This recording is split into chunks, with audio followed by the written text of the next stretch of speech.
दोस्तों, कैसे हो आप लोग। उम्मीद करता हूँ बिल्कुल अच्छे होंगे और आपकी स्टडी भी बहुत ही अच्छी चल रही होगी।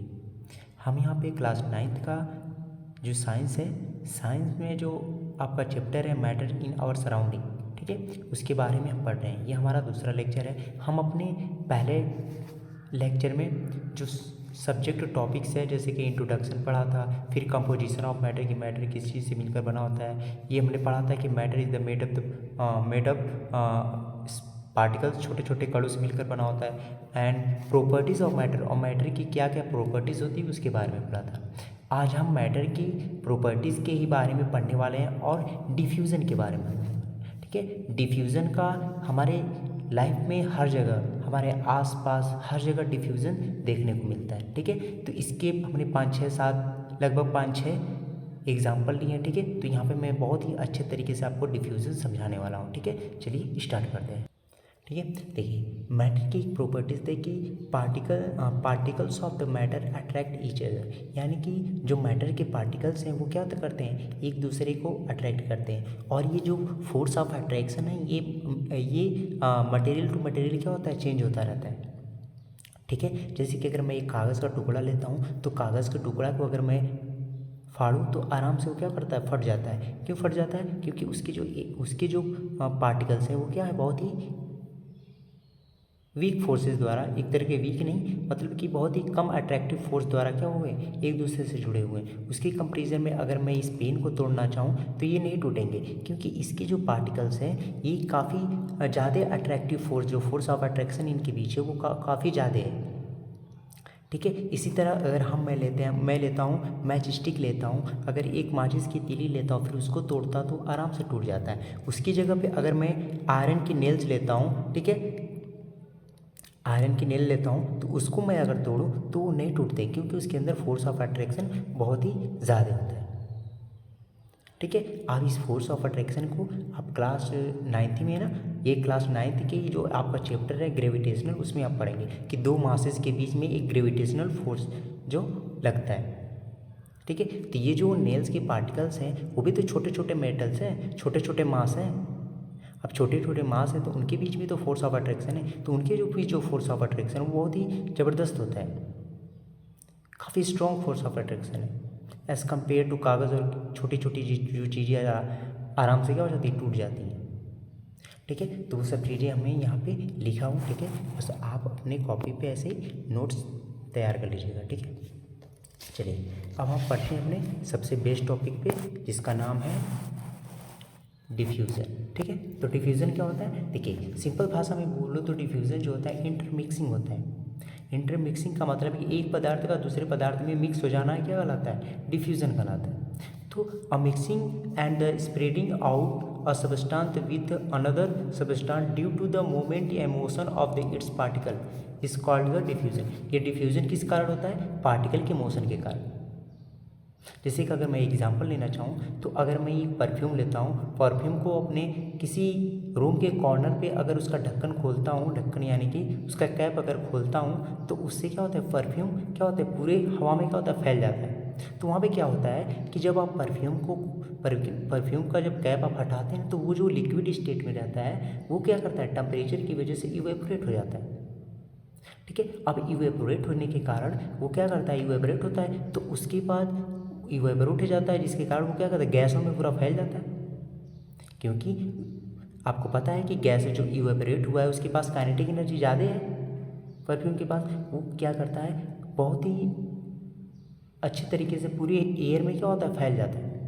और जब एयर में फैल जाता है तो हम जब अपना एयर लेते हैं, ठीक है, जब हम सांस लेते हैं तो वो सांस के थ्रू हमारे नाक में चला जाता है, जिससे हमें सेंस होता है कि हाँ ये इस तरीके का परफ्यूम है, ठीक है। तो वहाँ पे भी डिफ्यूज़न क्रिया होती है, जो डिफ्यूजन फिनोमिना है वो होता है वहाँ पे, ठीक है। एक और एग्जांपल अगर लेता हूँ तो टेक अप, देखिए यहाँ पे हमने लिया है हमने बाल्टी लिया है, ठीक है, या बोल सकते हैं कि एक हमने बीकर लिया, ठीक है। अच्छा, बीकर में हम क्या करते हैं, पोटेशियम परमैंगनेट, एक पर्पल कलर का पदार्थ होता है, ठीक है, ये पर्पल कलर का होता है। देखिए हमने कलर भी लिया है, ठीक है। जब इसमें आप डाल देंगे ना तो कुछ देर के बाद देखेंगे तो ये जो है पार्टिकल्स, इसके जो क्रिस्टल हैं वो क्या होगा, धीरे धीरे डिजॉल्व होने लगते हैं, यानी कि धीरे धीरे ये ऊपर की तरफ क्या होना, फैलने लगते हैं, यानी कि इसमें घुलने लगते हैं, एक तरीके से बोले तो डिफ्यूज़ होने लगते हैं।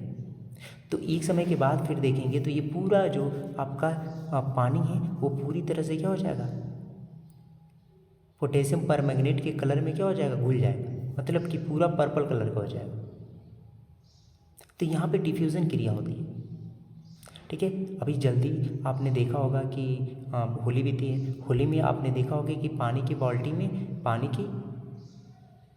पानी से भरी बाल्टी में अगर आप क्या करते हैं, रंग डालते हैं तो रंग बहुत ही ईजिली, बहुत ही कम समय में क्या होता है, पूरी तरह से फैल जाता है। तो वहाँ पे भी डिफ्यूज़न क्रिया होती है। डिफ्यूज़न हर जगह है। जैसे कि आपने अगर देखा होगा तो आपके घर में जब सब्ज़ी बनती है, ठीक है, जब सब्ज़ी बनती है तो मसाले का तड़का लगता है। ठीक है, मसाले का तड़का लगता है तो आपने देखा होगा कि आप जब एक कंसिडरेबल डिस्टेंस पे रहेंगे, यानी कुछ दूरी पे रहेंगे, तो आपको उसका सुगंध का पता चलता है कि यहाँ पे अरे यार लग रहा है कि यहाँ पे कुछ अच्छी चीज़ बन रही है। तो वहाँ पे क्या होता है कि जो मसाले के छोटे छोटे पार्टिकल्स हैं, जब उनको गर्म किया जाता है, जब उनको तला जाता है, तो उनके पास काइनेटिक एनर्जी आ जाती है, वो तेज़ी से मूव करने लगते हैं, और तेज़ी से मूव करके एयर में क्या हो जाता है, फैल जाते हैं। और जब एयर में फैल जाते हैं तो अब हम क्या करते हैं, इनहेल करते हैं, जब सांस लेते हैं तो उसके थ्रू हमारे अंदर आता है, जिससे हमें सेंस होता है कि हाँ यहाँ पे ये चीज़ें बन रही, यहाँ पे वो चीज़ें बन रही, आसपास कुछ अच्छी चीज़ें बन रही हैं। ठीक है, चलिए, तो यहाँ पे भी डिफ्यूज़न भी कई तरीके के हो गए। जैसे कि एक होता है सॉलिड इन लिक्विड में डिफ्यूज़न, माने सॉलिड का लिक्विड में डिफ्यूज़न, जैसे कि ये पोटेशियम परमैंगनेट और वाटर का डिफ्यूज़न। ठीक है, और दूसरा हो गया था आपका जैसे कि ये वाला कौन सा, गैस इन लिक्विड में भी होता है। ठीक है, और भी आपका सॉलिड में भी होता है। ठीक है, तो यहाँ पे हम सबको अच्छे से पढ़ने वाले हैं। तो ये हो गया आपका diffusion in gas. The diffusion is gas में क्या होता है कि diffusion in gases is the very because the particle in the gases move very quickly in the all direction. ठीक है, गैस के जो पार्टिकल्स होते हैं, गैस में जो डिफ्यूज़न होता है बहुत ही ज़्यादा होता है। क्यों होता है गैस का डिफ्यूज़न? ऐसे क्यों होता है? क्योंकि गैस के पार्टिकल जो होते हैं, गैस में एयर के पार्टिकल्स हैं। ठीक है, गैस जो है उसमें उसके पास काइनेटिक एनर्जी बहुत ज़्यादा होती है। 3 स्टेट होती हैं, सॉलिड, लिक्विड, गैस। तो गैस जो होता है उसमें क्या होता है कि काइनेटिक एनर्जी बहुत ज़्यादा होती है। जब काइनेटिक एनर्जी बहुत ज़्यादा होती है, यानी कि पार्टिकल्स जो है बहुत तेज़ी से मूव करते हैं, तो वो उनका जो डिफ्यूज़न होगा बहुत तेज़ी से होगा as compare to liquid and solid. ठीक है, सबसे ज़्यादा डिफ्यूज़न किसका होता है? गैस का होता है। उससे थोड़ा सा कम किसका? लिक्विड का, और सबसे कम सॉलिड का। ठीक है, ये चीज़ें समझिए। तो डिफ्यूज़न इन गैस की बात की जाए तो डिफ्यूज़न इन गैस की बात की, जैसे वही खाना वाला सिस्टम कि the smell of the food being the cooked in a kitchen reached us even the from the considerable distance. The smell of hot sizzling food reaches us even when we are at the considerable distance, but we get the smell but to get the smell of the cold food we have to go closer to it. वही मसाला अगर क्या करते हैं, आपने उसे तला नहीं है, यानी उसे काइनेटिक एनर्जी अगर आपने नहीं दिया है, तो उसको वो सुगंध नहीं देगा। जब उसके पास जाएंगे तब वहाँ पे उसका सुगंध आपको पता चलेगा। क्योंकि जैसे ही हम मसाले को जैसे ही हम क्या करते हैं, तलते हैं, तो उसके जो छोटे छोटे पार्टिकल्स हैं उनके पास काइनेटिक एनर्जी आ जाती है। अब वो काइनेटिक एनर्जी आते हैं तो वो तेज़ी से मूव करते हैं, तो तेज़ी से मूव करते हैं तो तेज़ी से एयर में फैलते हैं, और तेज़ी से हमें अच्छे से दूर तक उसका सुगंध आता है। ठीक है, ठीक है, तो ये सब चीज़ें हमने यहाँ पे लिखी हुई है। ठीक है, आप ये नीचे वाला परफ्यूम वाला जो बताया वो भी सब यहाँ पे लिखा हुआ है। ठीक है, इसे आप अच्छे से नोट्स बनाइए। ठीक है, तीसरा एग्जाम्पल क्या है? तीसरा एग्जाम्पल देखिए कि the leakage of the cooking LPG. देखिए, आपने जब खाना बनाया हुआ है या कभी कभी क्या होता है गैस लीक होता है, तो आपको बहुत जल्दी उसका सुगंध का पता चलता है कि अरे यार लग रहा है कि कहीं गैस लीकेज है। तो वहाँ वो गैस की अवस्था में है ना, क्योंकि देखिए यहाँ पे हम सिलेंडर में उस वैसे तो लिक्विड स्टेट में रहता है, लेकिन वो जैसा ही बाहर आता है तो वो इवेपोरेट हो जाता है। इवेपोरेट हो जाता है, जिसके कारण क्या होता है वो गैसीय अवस्था में कन्वर्ट हो जाता है। और गैसीय अवस्था में काइनेटिक एनर्जी उसके पास ज़्यादा होगी तो वो एयर में जल्दी से फैल जाएगा। और जब एयर में जल्दी से फैल जाएगा तो वो क्या करता है, हमें जल्दी से उसकी गंध आएगी। तो वहाँ पे जो सुगंध आता है वो एथिल मरकेप्टेन के कारण आता है। तो ये भी आपको बता दूं कि जो एलपीजी गैस में जो आपको गंध आती है ना, वो एथिल मरकेप्टम नाम का एक केमिकल होता है, उसके कारण आता है।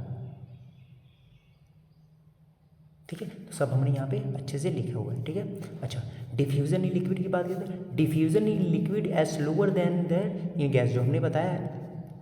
This is the because the particles in the liquid move slower as compare to particles of gas. ठीक है, क्लियर है। अब आते हैं हम सॉलिड इन लिक्विड, यानी कि सॉलिड इन लिक्विड, सॉलिड और लिक्विड वाला कौन सा हो गया, पोटेंशियल पर वाटर का वाटर प्लस KMnO4 या कोई कलर ले लो, वाटर में कलर डाल दो, ये आपका सॉलिड एंड लिक्विड का आ गया एग्जाम्पल। अच्छा, लिक्विड इन लिक्विड की बात की जाए तो लिक्विड इन लिक्विड की बात की जाए तो if a drop of the ink is the put in the beaker of slower water, जब हम क्या करते हैं इंक को वाटर में क्या करते हैं डालते हैं तो बहुत ही तेज़ी से क्या होता है फैल जाता है, क्योंकि इंक भी आपका लिक्विड है और वाटर भी लिक्विड, तो ये कौन सा डिफ्यूजन हो गया, लिक्विड इन लिक्विड डिफ्यूजन हो गया। अच्छा, गैस इन लिक्विड डिफ्यूजन की बात की जाती है तो जितनी भी हमारे एक्वेटिक लाइफ है जो पानी में सर्वाइव करती हैं, जैसे कि हमारे प्लांट हो गए, जैसे कि एल्गी हो गई, शैवाल हो गई, एल्गी शैवाल होती है ना, एल्गी वही शैवाल जिसे हम हिंदी में शैवाल बोलते हैं उसे एल्गी बोलते हैं इंग्लिश में। जो एल्गी होती है और भी जो प्लांट है जो समुद्र के अंदर या पानी के अंदर रहते हैं, वो उनको जीने के लिए क्या, उनको अपना भोजन बनाने के लिए कार्बन डाइऑक्साइड की आवश्यकता पड़ती है। आपने तो क्लास 8 में पढ़ा ही होगा। और जो एक्वेटिक लाइफ है, यानी कि एक्वेटिक लाइफ में जो हमारे छोटे छोटे जीव हैं, जैसे मछली हो गया, केकड़ा हो गया, मेढक हो गया, और भी जो चीज़ें हैं, ठीक है, वो उनके लिए, उनको सर्वाइव करने के लिए क्या, उन फोटोसिंथेसिस करने के लिए क्या आवश्यकता पड़ती है, नहीं यहाँ पे फोटोसिंथेसिस नहीं, यहाँ पे जो हमारे प्लांट है, ठीक है, ये जो हमारे प्लांट है इनके लिए क्या आवश्यकता पड़ती है, CO2 की आवश्यकता पड़ती है। और जो एनिमल्स हैं, एनिमल्स उनको O2 की, और ये जो O2 है और CO2 है ये क्या करते हैं, आपके पानी में क्या होता है, डिजॉल्व रहते हैं, घुले रहते हैं। इन्वायरमेंट में तो रहते हैं, लेकिन वो क्या करते हैं, वो धीरे धीरे क्या हो जाते हैं, डिफ्यूज़ हो जाते हैं। किस में डिफ्यूज़ हो जाते हैं, वाटर में। ठीक है, और इन्हीं घुली हुई ऑक्सीजन को हमारी मछली और जितने भी जीव जंतु हैं वो क्या करते हैं, लेते हैं। और जो प्लांट है वो क्या करते हैं, CO2 लेते हैं और फोटोसिंथेसिस करते हैं। आपने फोटोसिंथेसिस का डिफिनेशन तो समझा ही होगा कि क्लोरोफिल के अंदर कार्बन डाइऑक्साइड के प्रेजेंस में, ठीक है, सूर्य के प्रकाश की उपस्थिति में क्लोरोफिल के अंदर कार्बन डाइऑक्साइड की उपस्थिति में भोजन का निर्माण करते हैं। ये तो आपने पढ़ा है ना, ठीक है। तो यही हमने लिखा है कि the gases like CO2, carbon dioxide and oxygen are the essential for the survival of aquatic plant and animals. CO2 and O2 gas present in the air या atmosphere diffuse into water. Pond हो गया, lakes हो गई और reverse हो गई या सी हो गई, एंड डिजॉल्व इन इट, ठीक है। और इसमें क्या हो जाता है, डिजॉल्व हो जाती है। The aquatic plant use the dissolve carbon dioxide to form preparation food by the photosynthesis, and aquatic animals use dissolved oxygen of water for the breathing.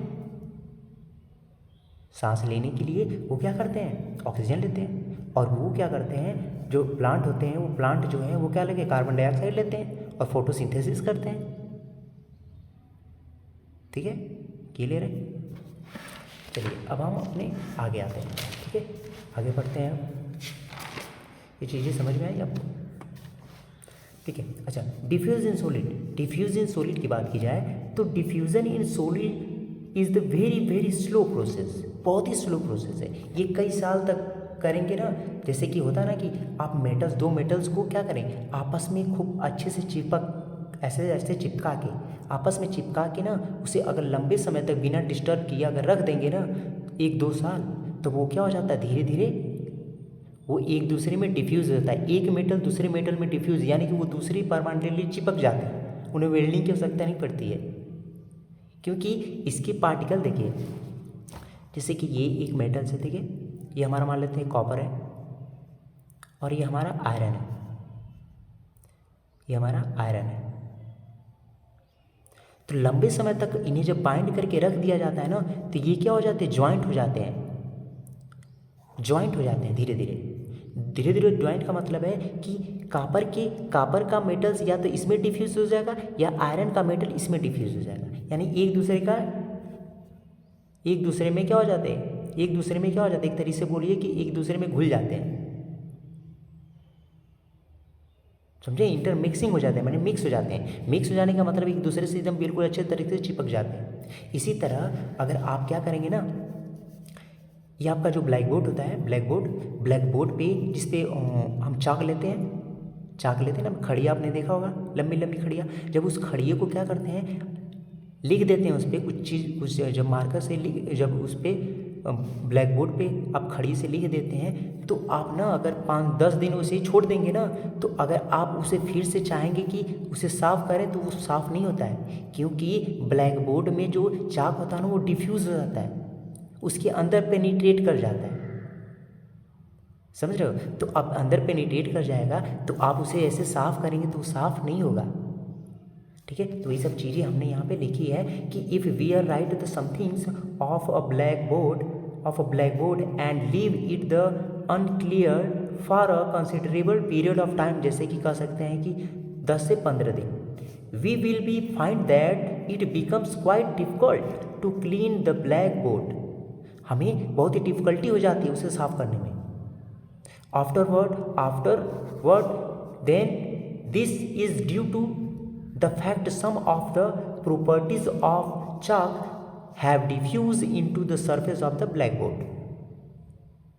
ठीक है, जो हमने बताया कि धीरे धीरे क्या होता है, डिफ्यूज हो जाता है, ठीक है। इसी तरह ये एक दूसरा एग्जांपल जो मेटल वाला होता है, if two metals block are the bounded together tightly and kept the undisturbed for a few years, then the particles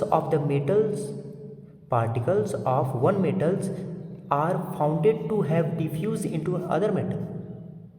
तो कुछ समय के बाद आप देखेंगे कि एक मेटल दूसरे मेटल में क्या होता है, डिफ्यूज हो जाता है,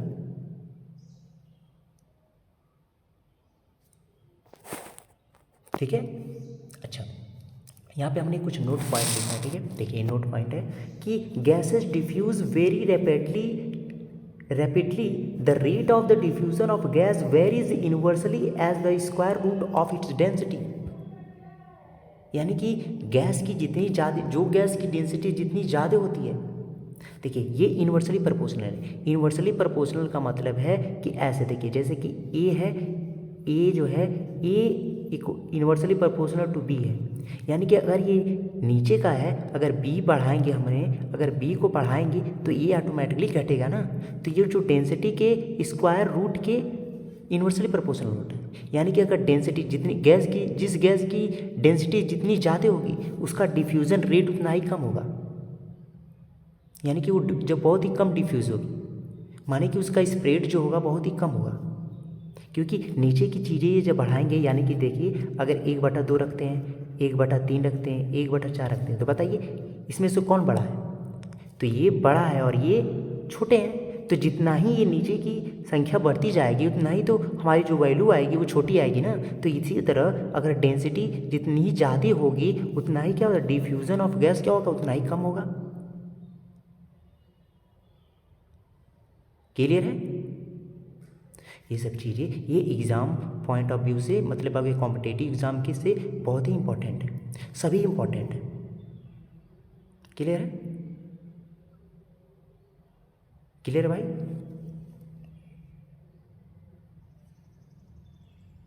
चलिए अब हम आगे एक इम्पॉर्टेंट पॉइंट पढ़ते हैं, ठीक है।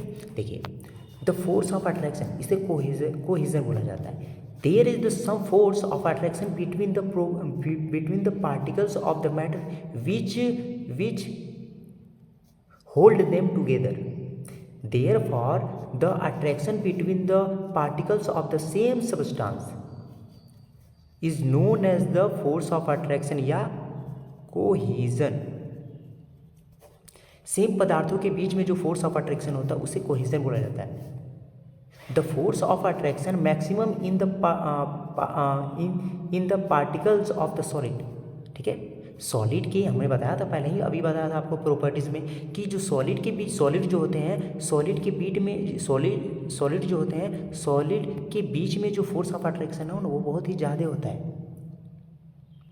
तभी तो वो बहुत ही अच्छे तरीके, तभी तो उनको तोड़ने में बहुत ही डिफिकल्टी होती है. A matter and the minimum in the particle of the gas, और गैस में सबसे कम होती है क्योंकि उसके पार्टिकल काइनेटिक एनर्जी बहुत दूर दूर रहते हैं. अच्छा देखिए, एक क्वेश्चन है कि find the rate of diffusion in the various state of matter is solid, gas and liquid. बोला है कि किसमें डिफ्यूजन सबसे ज़्यादा होगा, तो बता दो आपको, बताइए आप खुद से करिए. सबसे ज़्यादा डिफ्यूजन किस में होता है, सॉलिड में होता है कि गैस में होता है कि लिक्विड में. तो मैंने आपको बताया था गैस में सबसे ज़्यादा, उससे थोड़ी सी कम लिक्विड में, और उससे थोड़ा सा कम सॉलिड में. ये मैक्सिमम डिफ्यूजन है.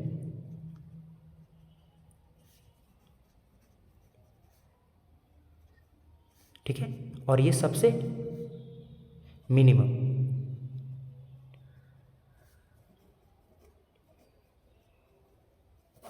ठीक है, क्लियर है. ठीक है, आप सब अच्छे से इसको देख लीजिए. ठीक है, नोट्स अच्छे से बनाइएगा. ठीक है भाई, बाय.